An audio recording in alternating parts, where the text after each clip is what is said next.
أعوذ بالله من الشيطان الرجيم بسم الله الرحمن الرحيم قال الله تبارك وتعالى في كلام المجيد والفرقان الحميد قد جاءكم من الله نور وكتاب مبين صدق الله العظيم وصدق رسوله النبي الكريم ونحن على ذلك لمن الشاهدين والشاكرين والحمد لله رب العالمين وقال الله تبارك وتعالى في شأن حبيبه إن الله وملائكته يصلون على النبي يا أيها الذين آمنوا صلوا عليه وسلموا تسليما اللهم صل على سيدنا ومولانا محمد وآله وأصحابه وبارك وسلم بلغ العلا بكماله كشف الدجى بجماله بلغ العلا بكماله كشف الدجى بجماله حسنت جميع خصاله صلوا علیہ وآلہ سب سے اولا و اعلیٰ ہمارا نبی، سب سے بالا و آوالا ہمارا نبی، اپنے مولا کا پیارا ہمارا نبی، دونوں عالم کا دلہا ہمارا نبی، بزم آخر کا شمع فروزہ ہوا، نور اول کا جلوہ ہمارا نبی، جس کے طلبوں کا دھوبن ہے آب حیات، جس کے طلبوں کا دھوبن ہے آب حیات، ہے وہ جان مسیحا ہمارا نبی، جس کی دو بوند ہے کوثر و سلسبیل، ہے وہ رحمت کا دریا ہمارا نبی، کرن و بدلی رسولوں کی ہوتی رہی، چاند بدلی کا نکلا ہمارا نبی، کون دیتا ہے دینے کو منہ چاہیے، کون دیتا ہے دینے کو منہ چاہیے، دینے والا ہے سچا ہمارا نبی، ملک کونین میں انبیاء تاجدار، ملک کونین میں انبیاء تاجدار، تاجداروں کا آقا ہمارا نبی، غمزدوں کو رضا مجھ دیجے کہیں، غمزدوں کو رضا مجھ دیجے کہیں، بے کسوں کا سہارا ہمارا نبی، بے کسوں کا سہارا ہمارا نبی۔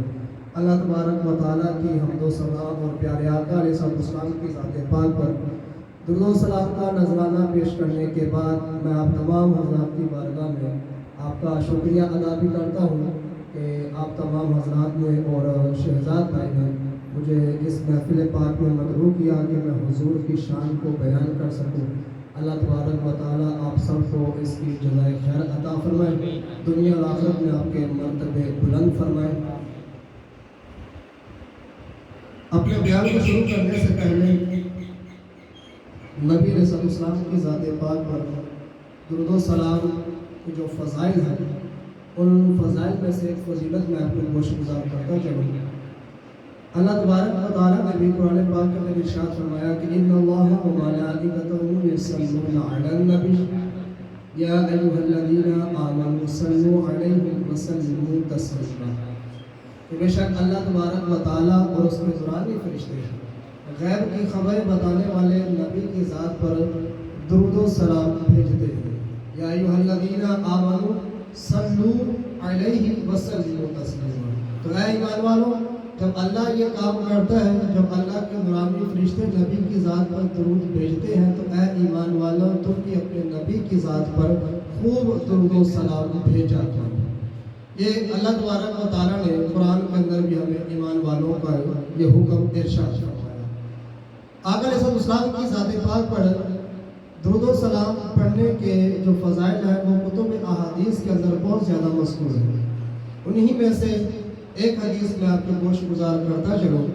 آقا نبی کریم علیہ السلام نے ارشاد فرمایا کہ جو میرا امتی میری ذات پر دل میں 50 مرتبہ درود پاک پڑھے گا، جو میرا امتی میری ذات پر دل میں 50 مرتبہ درود پاک پڑھے گا، حشر کے میدان میں اس امتی کو ڈھونڈ کر اس سے مصافحہ فرمائے گا۔ اللہ تبارک و تعالیٰ کے نبی فرما رہے ہیں جو 50 مرتبہ درود پاک پڑھنے والا ہے، حشر کے میدان میں میں اس درود پاک پڑھنے والے سے مصافحہ کروں گا۔ اب مصافحہ کرنے کا فائدہ کیا ہوگا؟ جیسے دیگر لوگ مصافحہ کر لیتے ہیں، ہم سے ہاتھ ملا لیتے ہیں، بس چلے جاتے ہیں، اس سے کیا فائدہ ہوتا ہے؟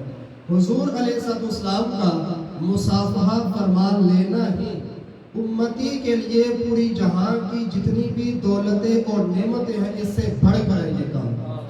کہ حضور علیہ السلام اس امتی سے خود مصافحہ فرمائے، خود مصافحہ۔ اتنی عوام ہوگی وہاں پر، حضرت آدم علیہ السلام سے لے کر قیامت تک جتنے لوگ آئے ہیں سارے کے سارے حشر کے میدان میں کھڑے ہوں گے، اور میرے حضور ان میں سے اس امتی کو نکالیں گے۔ میرے حضور کو یہ بھی پتا ہوگا کہ یہ میرا کون سا بندہ ہے جو مجھ پر 50 مرتبہ درود پڑھنے والا ہے، تو میرے حضور ان میں سے اس بندے کو نکالیں گے، اس کو بلائیں گے، اس کے پاس جائیں گے، اس سے مصافحہ فرمائیں گے، اپنی ہاتھوں کی برکتیں اسے عطا فرمائیں گے۔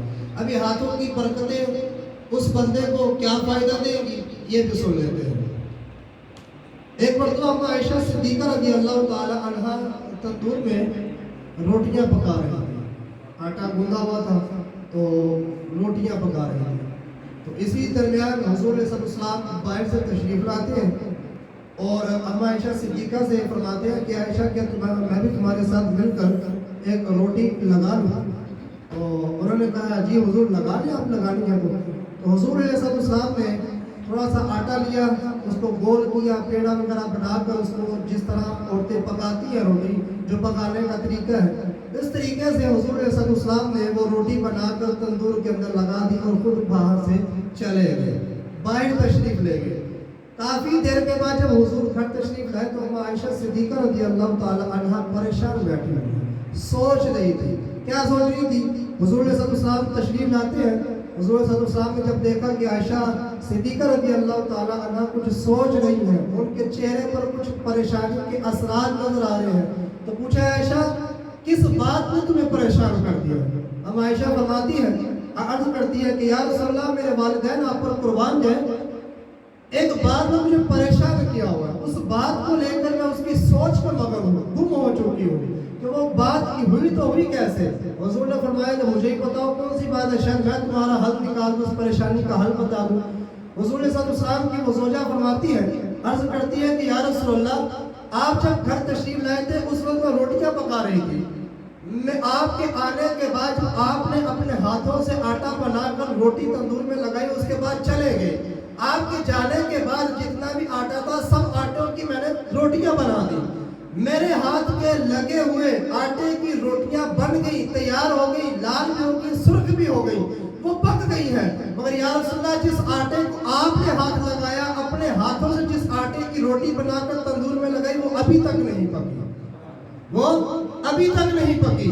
تو حضور صلی اللہ علیہ وسلم نے فرمایا عائشہ سن، میرے ہاتھ کی برکت جس چیز کو مل جائے، میرے ہاتھ کی صحبت جس چیز کو مل جائے، میرے ہاتھ جس چیز کو مس کر جائے، اس چیز کو دنیا کی آگ تو کیا جہنم کی آگ بھی نہیں جلا سکتی، اس چیز کو دنیا کی آگ تو دور جہنم کی آگ بھی نہیں جلا سکتی۔ تو عائشہ میرے ہاتھوں کی برکت ہے کہ میرے ہاتھوں کی نسبت اس آٹے کو پہنچی اور آگ نے اس کو چھونا گوارا نہیں کیا۔ تو اب ایک واقعہ یہ وہ حدیث لے، میرے حضور فرماتے ہیں کہ جو 50 مرتبہ درود پڑھے حشر کے میدان میں میں اس امتی سے مصافحہ فرماؤں گا۔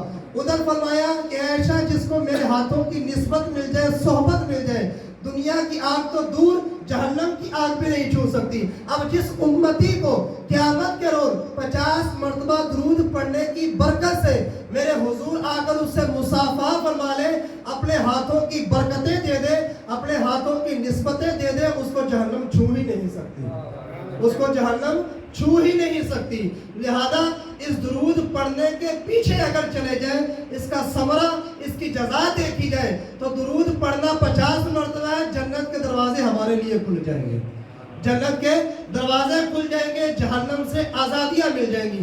اسی لیے مولانا کفایت اللہ کافی علیہ رحمہ نے فرمایا کہ جو پڑھے گا صاحب لولاک کے اوپر درود، جو پڑھے گا صاحب لولاک کے اوپر درود، آگ سے محفوظ اس کا تن بدن رہ جائے گا، آگ سے محفوظ اس کا تن بدن رہ جائے گا۔ جب حضور پر درود پڑھے جائیں گے، حضور پر درود کا وظیفہ پڑھ کے ان کی بارگاہ میں پیش کیا جائے گا، ہدیہ و نذرانہ پیش کیا جائے گا، تو حضور علیہ السلام کے ذات پر درود پڑھنے کی برکت سے انشاءاللہ حشر کے میدان میں ہم سنی، ہم درود پڑھنے والے انشاءاللہ جہنم کی آگ سے بچ جائیں گے۔ اللہ تعالیٰ سے دعا ہے کہ رب تعالیٰ ہمیں پیارے آقا علیہ السلام کی ذات پاک پر کثرت سے درود پڑھنے کی توفیق عطا فرمائے۔ اور یہ ویسے مہینہ بھی ہے، یہ سیزن بھی ہے درود پڑھنے کا۔ درود پڑھنے کی کوئی قید نہیں ہے، کوئی وقت معین نہیں ہے، کوئی وقت مقرر نہیں کیا گیا کہ فلاں روز فلاں وقت میں درود پڑھا جائے۔ تو یہ مہینہ تو آیا، اس مہینے کے اندر حضور ہمارے پاس تشریف لے کر آئے، اس گھڑیاں وہ بابرکت گھڑیاں ہمارے اندر دوبارہ آئی، اللہ نے وہ گھڑیاں ہمیں دوبارہ عطا کی۔ تو کیا ہی اچھا ہو ہم جس طرح حضور کا جشن مناتے ہیں، حضور کے ولادت کی خوشی میں جلوس میلاد نکالتے ہیں، اسی طرح روزانہ حضور کی بارگاہ میں درود و سلام کا نذرانہ بھی پیش کرتے رہیں۔ یا رسول اللہ آپ کے ہمارے اوپر احسانات بہت ہیں، اگر احسانات کی لسٹ بنائی جائے تو میں آپ کے سامنے چند بیان کرتا ہوں۔ حضور کی وجہ سے ہمیں جان ملی، حضور کی وجہ سے ہمیں ایمان ملا، حضور کی وجہ سے ہمیں قرآن ملا، حضور کی وجہ سے ہمیں رحمان ملا۔ حضور کی برکت سے ہی ہمیں یہ ساری دنیا جہاں کی نعمتیں عطا کی گئی۔ اگر حضور نہ ہوتے، حدیث ہے، حدیث کا خلاصہ بیان کرتا ہوں، اگر حضور اللہ نے فرمایا اے میرے حبیب اگر تجھے نہ بناتا، نہ آدم کو بناتا، نہ کرسی کو بناتا، نہ عرش بناتا، نہ فرش بناتا، نہ انسان بناتا۔ کہ اے رسول جو کچھ بنایا پوری کائنات کو تخلیق کیا، تیرے قدموں کے صدقے میں نے تخلیق کیا، اگر تجھے نہ بناتا تو پوری کائنات کو نہ بناتا۔ تو یہ جتنا بھی کچھ بنایا گیا ہے یہ ہم دنیا میں آئے ہیں، ہمیں والدین کی شکل میں نعمت عظمیٰ عطا کی گئی، احسان کی ہمیں ہمارے اوپر اللہ تبارک و تعالیٰ نے ایمان کی دولت عطا فرما کے ہمارے اوپر احسان کیا۔ سب سے بڑی نعمت حضور کی شکل میں ہمیں عطا کی، یہ سب کا سب حضور کا صدقہ ہے کہ یہ حضور کے صدقے سے ہی ہمیں ملا ہے۔ تو دنیا کے اندر جب ہمارے اوپر کوئی احسان کرے تو ہم ساری زندگی اس کو بھولتے نہیں ہیں۔ تو وہ مالک کونین، وہ کالی کملی والی سرکار نے ہمارے اوپر کتنے احسانات کیے، کتنے احسانات کیے۔ سب سے بڑا احسان یہ ہے، نعت خواہ ہمارے نعت خواہ نعت بھی پڑھ رہے تھے، اس کے اندر یہ شعر بھی آیا تھا جس کا خلاصہ یہ تھا کہ دنیا کے اندر رہتے ہوئے گناہ کرنے کے باوجود بھی ہمارے اوپر عذاب نہیں آ رہا تو وہ میرے حضور کا صدقہ ہے۔ پہلی امتوں کی طرف چلے جائیں تو کئی لوگوں کو بندر بنا دیا گیا، کئیوں کے اوپر پتھراؤ کیا گیا، کئیوں کے اوپر آگ کی بارش ہوئی، کئیوں کی بستیوں کو الٹ کر دیا گیا، طرح طرح کے عذابات دیے گئے، مگر مجال ہے میرے حضور کا صدقہ ہے کہ آج پچھلی امتوں کے تقریباً سارے گناہ اس امت کے اندر پائے جاتے ہیں، مگر اس کے باوجود بھی اللہ تبارک و تعالیٰ نے اس امت کے اوپر عذاب نازل نہیں کیا۔ کیا کمی نہیں ہے؟ والدین کی بھی نافرمانی کی جا رہی ہے، والدین کو معذاللہ گھر سے نکال کر اولڈ ہاؤس میں داخل کرایا جا رہا ہے، بھائی کی قدر نہیں، بہن کی عزت نہیں، بیوی کے ساتھ اچھا سلوک نہیں، پڑوسیوں کے ساتھ اچھا سلوک نہیں، یہاں تک کہ معذاللہ سب سے عظیم کتاب قرآن پاک کی عزت نہیں کی جاتی، سب سے اعلیٰ نبی امام الانبیاء کی گستاخیاں کی جاتی ہیں، اس کے باوجود بھی اللہ کا ہمارے اوپر عذاب نازل نہ کرنا یہ میرے حضور کے قدموں کا صدقہ ہے، یہ میرے حضور کے قدموں کا صدقہ ہے۔ تو جس کے صدقے سے، جس کے احسانات ہمارے اوپر اتنے ہیں تو کیا ہم اتنا بھی نہیں کر سکتے، زیادہ نہیں، اس کی بارگاہ میں روزانہ کم از کم 313 مرتبہ درود کا وظیفہ تو پیش کر سکتے ہیں، درود کا ہدیہ نذرانہ تو پیش کر سکتے ہیں کہ یا رسول اللہ اور نہیں کر سکتے، کم از کم اتنا کر سکتے ہیں، آپ توفیق اور دیں، ہم آپ کے نام پر جانیں بھی کٹوانے کے لیے تیار ہیں۔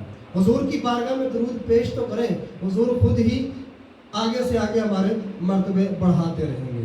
اللہ تبارک و تعالی ہمیں زیادہ سے زیادہ پیارے آقا علیہ السلام کی ذات پاک پر درود و سلام پڑھتے رہنے کی توفیق عطا فرمائے۔ الحمدللہ میلاد کی محفل سجی ہوئی ہے، سارے افراد محفل میلاد کے لیے بیٹھے ہیں، حضور کا تذکرہ سننے کے لیے بیٹھے ہوئے ہیں۔ ایک بات آپ کو یہاں پر بیان کرتا چلوں، علماء کرام فرماتے ہیں کہ حضور کی یاد وہی کرتا ہے، حضور کا تذکرہ وہی کرتا ہے جس کا ذکر حضور کی بارگاہ میں کیا جائے۔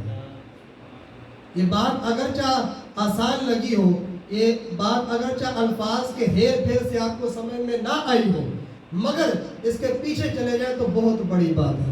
ہمارے معاشرے کے اندر کتنے گھرانے ایسے ہوں گے، کتنے افراد ایسے ہوں گے جن میں سے اکثریت ایسے ہوتی ہیں کہ جو محفل میلاد نہیں کرتی، حضور کا ذکر نہیں کرتی، مگر کئی ایسے بھی لوگ ہیں کثیر لوگ ایسے بھی ہیں جو حضور کا تذکرہ بھی کرتے ہیں. آپ جیسے گھروں کے اندر زیادہ نہیں 2-3 افراد بیٹھ کر بھی وہ حضور کی یاد کر رہے تھے. کیوں؟ کیونکہ ان کو حضور کی بارگاہ سے اجازت ملی ہوتی ہے, اسی لیے وہ حضور کا تذکرہ بھی کرتے ہیں. تو یہ محفل میلاد کو سجانا, یہ محفل میلاد کے لیے آ کے ایک جگہ بیٹھ جانا اور حضور کا تذکرہ کرنا, حضور کے حسن کو, حضور کے معجزات کو, حضور کی سیرت کو بیان کرنا, یہ ہمارا کوئی مرتبہ مقام نہیں ہے. یہ جتنا بھی ہے یہ میرے حضور کا احسان ہے کہ حضور نے اپنی بارگاہ میں ہمارا تذکرہ چھیڑا, وہاں سے ہمیں حکم ملا آج ہم یہاں بیٹھے ہیں حضور کا تذکرہ کرنے کے لیے. تو یہ حضور کی طرف سے ہمیں اجازت ملی ہے تو ہم یہاں بیٹھے ہیں حضور کو یاد کرنے کے لیے. اللہ تبارک و تعالیٰ اسی طرح ہر سال جب تک زندہ رہے ہر گھڑی ہر لمحے حضور کی یاد کے اندر گزارنے کی توفیق عطا فرمائے, اور اسی یاد کے اندر ایمان کی سلامتی کے ساتھ اس دنیا سے جانے کی بھی توفیق عطا فرمائے. اللہ تبارک و تعالیٰ نے قرآن کے اندر ارشاد فرمایا, قد جاءکم من اللہ نور و کتاب مبین, تحقیق تمہارے پاس اللہ کی طرف سے ایک نور اور ایک روشن کتاب آ گئی. تو تمہارے پاس اللہ کی طرف سے ایک نور اور ایک روشن کتاب آ گئی. یہاں پر ایک نقطہ بیان کرتا چلو. اللہ تبارک و تعالیٰ نے قرآن کے اندر پہلے نور کا ذکر کیا, بعد میں کتاب مبین کا ذکر کیا.